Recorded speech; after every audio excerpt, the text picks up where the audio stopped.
Well, Basic Education Minister Angie Motshekga's announcement to reopen schools has received mixed reactions. Some teachers or some teacher unions say the 1st of June is too early for schools to reopen. Now, grades 7 and 12 will be the first group to return to school. Motshekga is promising that protective gear will be provided to teachers and pupils. But some parents say they are afraid to let pupils return to school. For more on this, we are joined by Merle Mansfield, and she is from the Zero Dropout Campaign, and she joins us via Skype from Cape Town. Ms. Mansfield, thanks for your time. You say the closure of schools carries a high social and economic cost for poor communities. Are you able to give us just some of the few examples of this? Good morning to you and good morning to your viewers. We know that the longer a learner is away from a school space, the less likely it is that they will return. As the Zero Dropout Campaign, we know that a large proportion of our learners are marginalized and poor and don't have access to distance learning devices, for example, like data or devices. So we know that 22% of our households have computers and only about 60% of people with cell phones have internet on them. So that's just the educational side. But within our country as well, our schools are not only spaces where learners are able to access education. For many of our learners, it is where they access their meal, it is where they access psychosocial support, it is where they access a safe space when there's no one at home to watch them. Otherwise, they'd be exposed to things like exploitation, sexual violence, trauma incidents, and so our schools also serve as safe spaces for our learners to enter into. Yeah. And, Mel, and can I ask you this question? Concerns and conditions get the risk increases with learners being outside of the school space while schools are closed. Yeah. Mel, can I ask you this question? You're saying that once a learner gets out of school, they are unlikely to return. Does that go for young children as well? Why would that be the case? So it goes for all children. And I think the minister actually said in her briefing that in 2010, when we had the teacher union strike and we had a protracted school closure that was unplanned for, there was a large number of learners who didn't return to school. Now, this is very important because it's the first time that the department had actually acknowledged the issue with dropout. We have been saying for the past couple of years that we aren't really looking at the number of learners that are dropping out of our school spaces. Now, in South Africa, dropout is already a crisis. Global research shows that the longer a learner is unable to attain any connection to school, the level of disengagement within learners increases. The learner is less likely to return to the school space, especially if there aren't protective factors to help them re-enter the school space.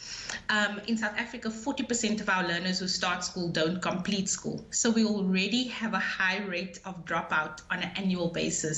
And therefore, this is a concern that we need to take seriously and be able to put protocols and processes in place to ensure we can continue to engage our learners in some way to stay connected to the school life and school community. Now, you hold the view that the current debate about whether or not schools should reopen totally misses the point. What should actually be discussed at this time? I think that it's very useful for us to think about those in our community, the vulnerable who don't have choice in terms of deciding to do homeschooling, for example, or having the luxury to re-enroll in their school next year that is already overcrowded. We are, missing the mark in terms of what are the options for those children. And I think that it is very important that instead of arguing about opening school spaces, that we think about what do we do to make sure that school spaces are equipped to support those learners. In the Western Cape, for example, schools have been continuing school nutrition feeding programs, and every day learners have been showing up to get food. And so if this is a space in communities that is serving as beacons in this time of crisis, why are we not strengthening the support that schools are able to offer? Why are we not crowding in support to schools and helping them to be able to offer this very valuable service to these learners who have nowhere else to go? And finally, Merle, the role of civil society, educators, parents, and government. What kind of role should these key relevant parties or interested parties should be playing at this stage? So one of the key things that we identify in Zero Dropout as being a concern for learners who leave school is the fact that disengagement is at a high level. Our schools, unfortunately, don't have the capacity in a way to respond to every learner's need. So they prioritize, the learners who are most at risk and the ones who need interventions the most. If I think of psychosocial support, for example, we don't, for example, have a psychologist for every learner in our school space. Civil society organizations have for a long time played a very important part in the enrichment side of giving kids additional support within school spaces. So we have organizations that provide psychosocial support within schools or help learners with extra lessons. All of those things are going to be very important in the year going forward. And we're needing to think about how we coordinate those services for the very high risk. Schools need to think about their protocols for making contact with learners who are not back in school, for having a process for capturing who the learners are with comorbidities. What are the process for helping teachers to manage and speak to learners about the anxieties as they come back into the school space, because we need to re-engage learners into learning. They've missed school for more than 40 days now. What is it that we're going to be saying to them and helping them to bridge that gap that they've already missed?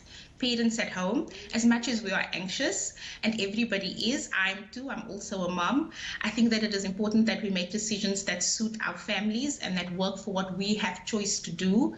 But for parents who don't have choice and who depend on the school system to be their support, we also need to work with school systems to then declare upfront if our children are ill, if they're comorbidities, and if we're not happy with what we find at school spaces when our children are returning to school. It is our responsibility and our right to say, I can't bring my child today because the school is not ready.